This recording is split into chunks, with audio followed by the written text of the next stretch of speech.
বন্ধুরা দেখো, আজকে নিরামিষ বেগুন সর্ষে পোস্ত বানাবো। তো এখানে বেগুনগুলো সব আমি বোটা শুদ্ধ কেটে নিয়েছি লম্বা লম্বা করে। তো চলো, তার আগে আমি একটু নুন হলুদ মাখিয়ে নিই বেগুনে। তো দিয়ে দেবো হলুদ, দিয়ে দেবো নুন হলুদ দিয়ে খুব ভালো করে বেগুনের গায়ে মেখে নেবো।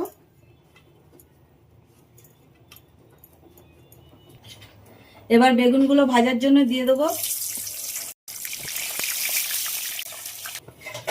আর এখানে মশলার জন্য মিক্সি বাটি নিয়ে নিয়েছি। দিয়ে দেবো 1 চামচ সাদা সর্ষে, দিয়ে দেবো 1 চামচ কালো সর্ষে, পোস্ত দেবো 2 চামচ, দিয়ে দিলাম 1 চামচ, আর দিয়ে দেবো নারকেল, আর দিয়ে দেবো কটা কাঁচা লঙ্কা, দিয়ে সব একসাথে পেস্ট বানিয়ে নেবো।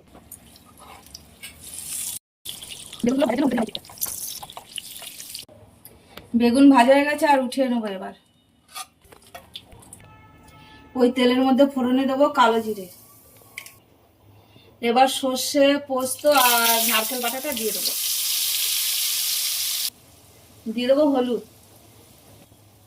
দিয়ে দেবো নুন। মশলাটা ভাজার জন্য খুব ভালোভাবে নেড়ে দেবো। স্বাদ মতন একটু চিনি দিয়ে দেবো। তো খুব ভালোভাবে কষানো হয়ে গেছে, আর এবার জল দিয়ে দেবো। মশলার বাটি ধোয়া জল দিয়ে দেবো।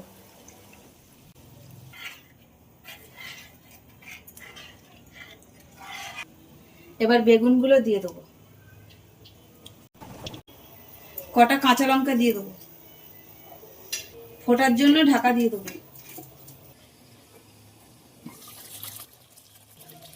এবার ওপর থেকে একটু ধনেপাতা দিয়ে দেবো। তো বেগুন সর্ষে পোস্ত একদম হয়ে গেছে, আর এবার নামিয়ে নেব।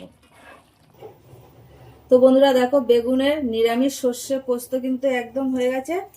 তো চলো, আবার অন্য কোনো ভিডিও তোমাদের সাথে দেখা হবে। আর তোমরা সবাই ভালো থাকবে, সুস্থ থাকবে। টাটা।